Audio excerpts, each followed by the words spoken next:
Hi and welcome. Today we are going to take a closer look at the Japan map, which happens to be one of my personal favorites.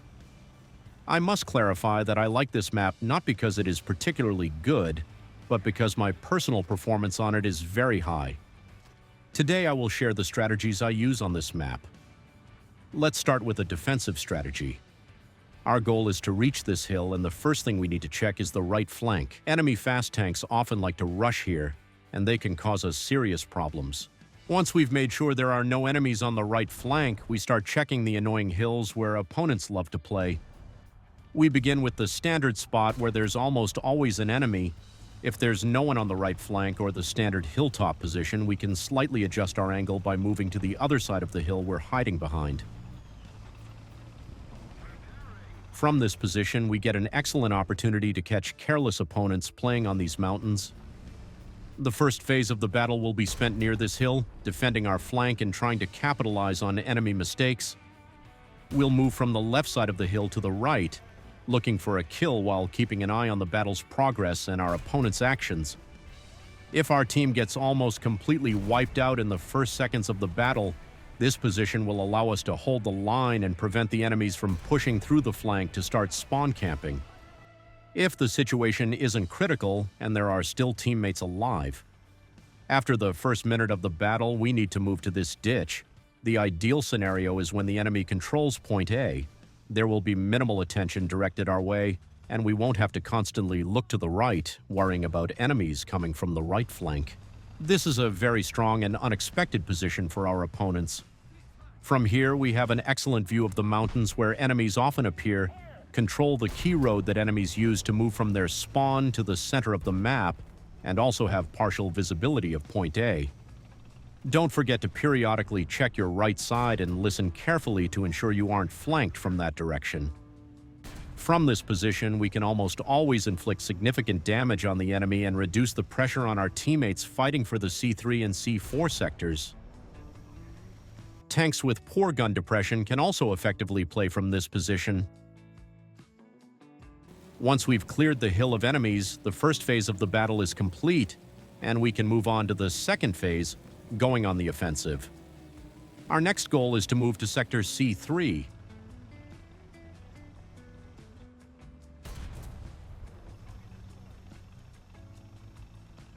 From this position, we control two key routes.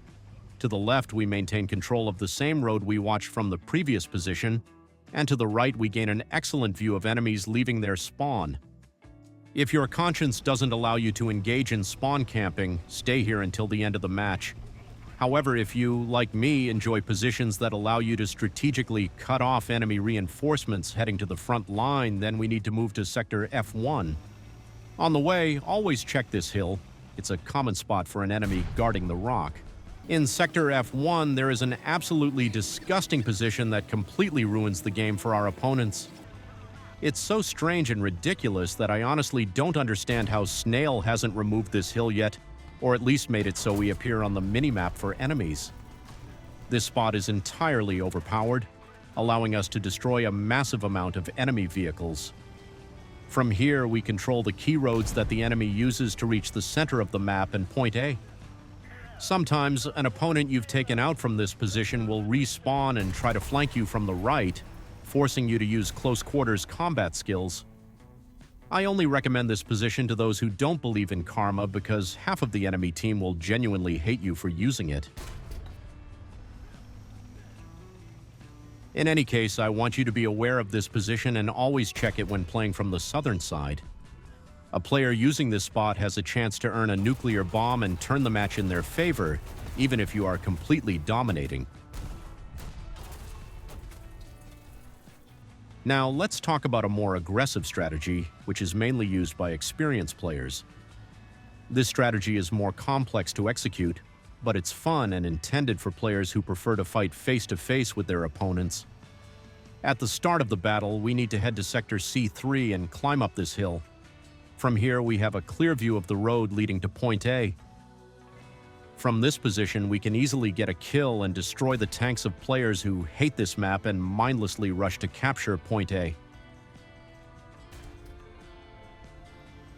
On this position, you need to understand what's happening in the battle.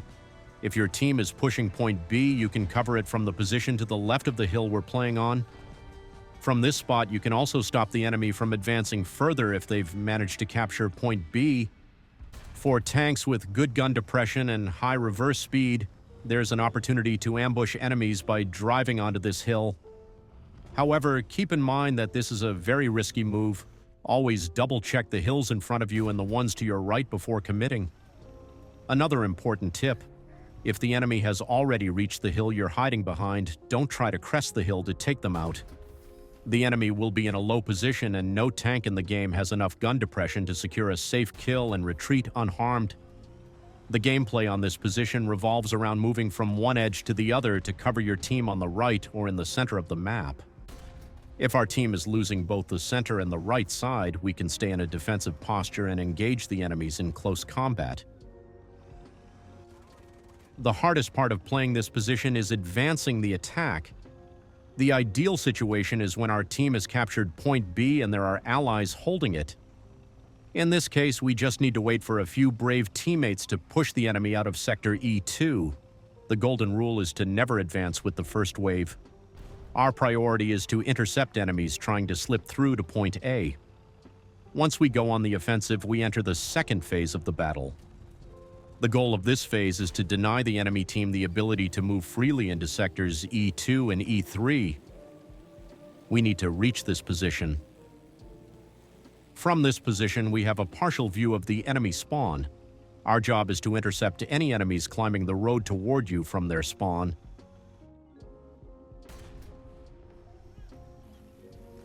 We also have the option to relocate to this spot to help defend point B.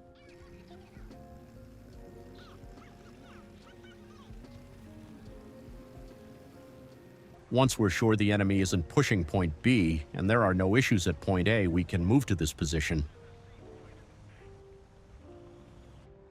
From here, we get an excellent view of the enemy spawn. Even though this position allows us to eliminate a large number of enemies at their spawn, it's not an easy spot to play.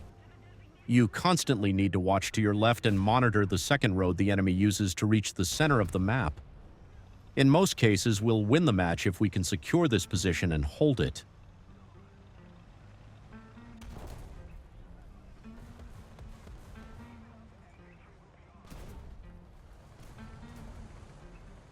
I never play the left side of the map or try to fight for point C for two reasons.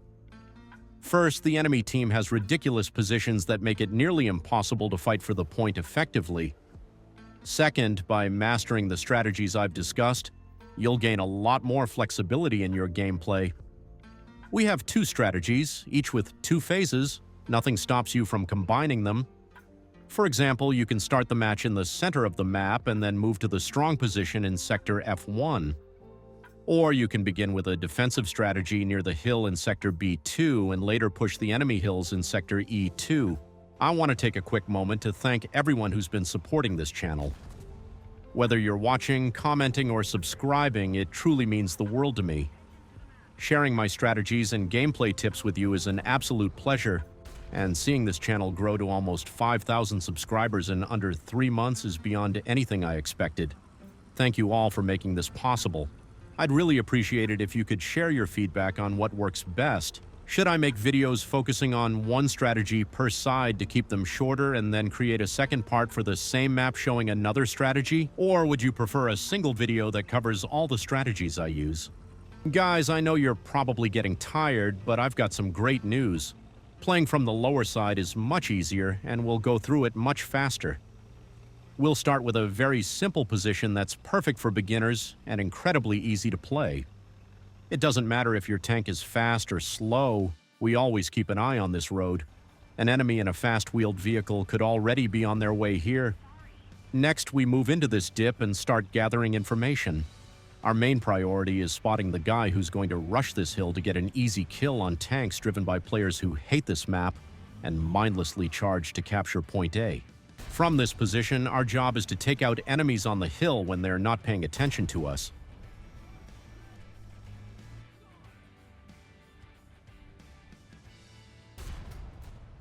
We also have a partial view of the path enemies take to capture point A. and we can clearly hear tanks on the right pushing our allies on the hills.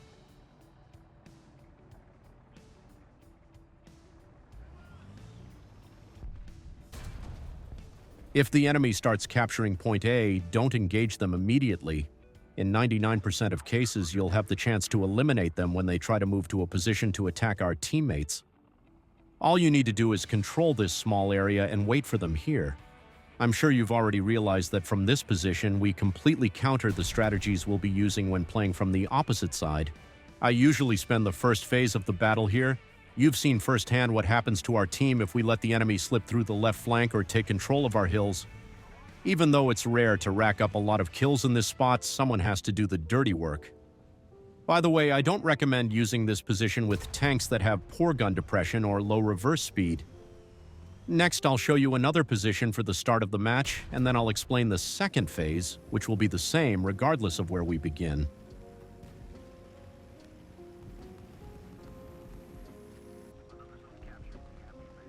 From this position, we have an excellent view of the tanks heading to Point A.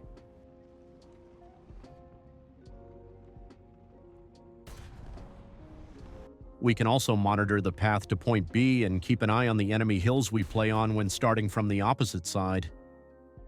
This position is quite challenging because it gives us visibility over several key enemy spots, but it also leaves us vulnerable if we make a mistake. If you're a beginner and want to try playing here, be prepared to die often at first. This spot requires constant awareness, as you'll need to watch multiple directions at all times. From this position, we can hold the entire battle if our team is losing and we're forced into defense. However, if we're winning, no matter where you started the match, we need to move to this position. Once here, we have to decide what to do. If there's an enemy on the left, we can engage them in close combat or move forward to strike the enemy team from the side and help our allies push to Point B.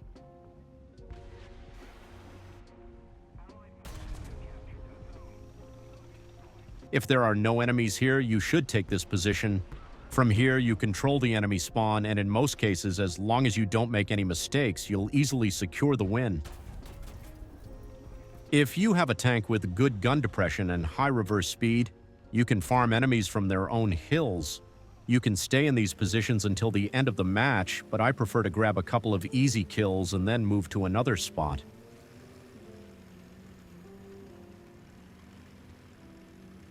From here, we almost completely control both enemy spawns.